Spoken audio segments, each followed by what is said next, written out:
Now, coming back to the word neurodiversity. See, our brain is wired differently.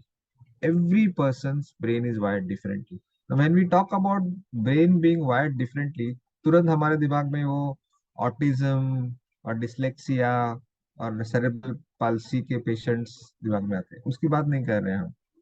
Okay. See, every person thinks differently. Our brain thinks in a different way, processes information in a different way, and it is influenced by many factors since childhood. For example, आपके parents बचपन में strict थे या नहीं, has influence the way you think today and the way you work in office. या फिर what kind of food you have eaten till now since childhood. आपके teachers कैसे थे स्कूल में, वो स्ट्रिक्ट थे या फ्रेंडली थे. कुछ कुछ तो ओनली बॉयज स्कूल्स होते हैं या ओनली गर्ल्स स्कूल्स होते हैं. मुझे पता नहीं ये कंसेप्ट सही है कि नहीं, कि ओनली बॉयज और ओनली गर्ल्स स्कूल. हमारे थाना में एक स्कूल ऐसी है. अभी ऐसा होता है कि नहीं, पर पहले था एक ऐसी कंसेप्ट, ओनली गर्ल्स स्कूल या ओनली बॉयज स्कूल. तो मुझे तो ये सही लगता नहीं ये कंसेप्ट, क्योंकि अगर एक लड़का सिर्फ बॉयज स्कूल में 10 साल में सिर्फ बॉयज, और कभी उसके लड़की से कभी कुछ कम्युनिकेशन नहीं हुआ है, कभी पल्ला पड़ा नहीं है, तो और वो जब अचानक कॉलेज जाएगा, ऑफिस में जाएगा, तो you would have created so much of fear. या तो वो एकदम डरेगा लड़की से बात करने के, या फिर वो एकदम ठरकी हो जाएगा. दोनों में से कुछ एक होने वाला है, राइट.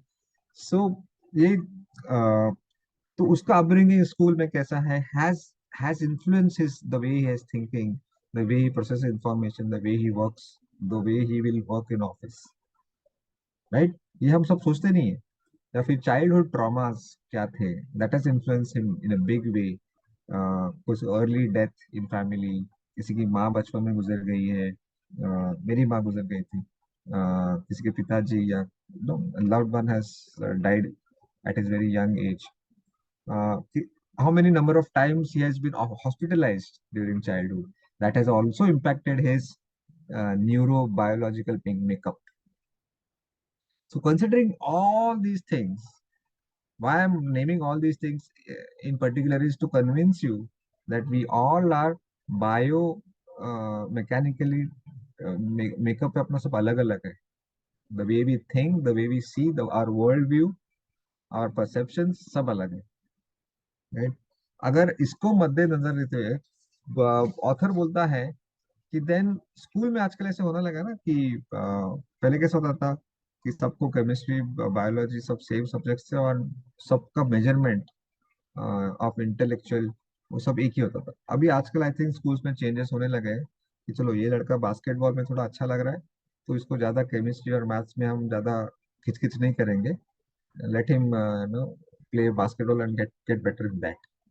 कोई लड़का अगर मैथमेटिक्स में ज्यादा अच्छा है, तो उसको खेल कूद में ज्यादा हम परेशान नहीं करेंगे. उसको मैथमेटिक्स या जो वर्ड नंबर रिलेटेड सब्जेक्ट्स है, उस पर हम ज्यादा फोकस करके उसको वहाँ पे स्ट्रॉन्ग करेंगे. ऐसा शायद हो रहा है नए नए स्कूल्स में. या तो तो मैं सोचा कि ऑफिस में ऐसा हो नहीं रहा है. ऑफिस में it is one size fit all model. ये ऐसा ऑफिस है, ये कल्चर है, you have to fit in, and then we expect highest productivity from these employees. तो फॉर एग्जाम्पल, किसी को वर्क फ्रॉम होम से no is better for him because he gets distracted in office. Office में बहुत लोग होते हैं और वो तुरंत डिस्ट्रैक्ट होता है. तो for him work from home could be extremely suitable. लेकिन कोई ऐसा आदमी है जो घर में ज्यादा डिस्ट्रैक्ट हो रहा है, और वो चाहता है कि ऑफिस में आए, तो ऑफिस में वो ज्यादा फोकस कर पाए. So office should be person centric now. Completely new idea है कि जहाँ पे हर एक एम्प्लॉय के लिए you should customise your office, your work place. Sit with each employee and discuss. पहले तो इंडक्शन मीटिंग में उसको सब बताओ कि देखो ये हमारे प्रैक्टिसेस है, ये गुड मॉर्निंग बोलना वगैरह जो मैंने बोला. तो और फिर the next step is to ask him, will you is there any difficult to follow this practices, ये जो हमने बताया. And if yes, then what are the solutions, alternate solutions we can find out so that we can get the best from you, so that it will suit your work style. Are you getting me? The whole book is about this. It's completely new. It will force you to think differently if you are in a leadership position and you have people working under you. Okay. For example आजकल open office की system हुई है ना, जैसे अभी मेरे पीछे भी एक ओपन ऑफिस है, कोई ऐसा क्लोज केबिन्स नहीं है, सब लोग एक साथ बैठते हैं, सब एक दूसरे को देख पाते हैं, सबको एक दूसरे की आवाज सुनाई देती है, that is called open office. पर मेरे जैसा लड़का, I can't work on such in such environment, मुझे सामने दीवार चाहिए, so that I don't get distracted, मुझे कोई दिखना नहीं चाहिए। That that environment increases my focus. In such an environment my focus is at the peak. मेरा जब बहुत सारे लोग है और वहाँ पे फोन चल रहा है, फोन पे बातें चल रही है, कोई वहाँ पे कॉफी पे चर्चा कर रहा है, इस माहौल में मैं नहीं काम कर सकता। तो again I am saying there is nothing right और रॉन्ग। कुछ कुछ ऑफिस में थोड़े लाइट म्यूजिक चालू रहता है, मेरे ऑफिस में बिल्कुल म्यूजिक अलाउड नहीं है, मुझे डिस्ट्रैक्ट्स में। So person centred approach versus one size fits all model, जो ट्रेडिशनल ऑफिस में होता है, उसके बजाय if you start thinking, of course ये आपको इम्प्लीमेंट करना कि नहीं आपके ऊपर है। मेरा काम है नए नए आइडियाज देना, इस जो मैं बुक्स में पढ़ता हूँ। किसी किसी को मे बी 10 to 7 जो टाइमिंग है, 10 AM को ऑफिस आना और 7 बजे घर जाना, वो शायद सूटेबल नहीं है, उसको कुछ अलग टाइमिंग्स देते हैं, फ्लेक्सिबल टाइमिंग्स देते हैं। किसी को कुछ कुछ लोग रात को एक्सट्रीमली प्रोडक्टिव रहते हैं, है मेरे ऐसे दोस्त लोग। मैं बोलता हूँ कि तुम इंडिया में नहीं पैदा हुए, शायद यूएस में पैदा हुए, उसका टाइम जोन, उधर का टाइम जोन तुमको सूट होता है। वो रात को 9 बजे एक्टिव हो जाते हैं, तो फिर वहां से उनका काम शुरू हो जाता है, fine, fair enough. I am an early riser, मैं 5 बजे उठ के I am extremely active at 5 AM, 6 AM, 7 AM।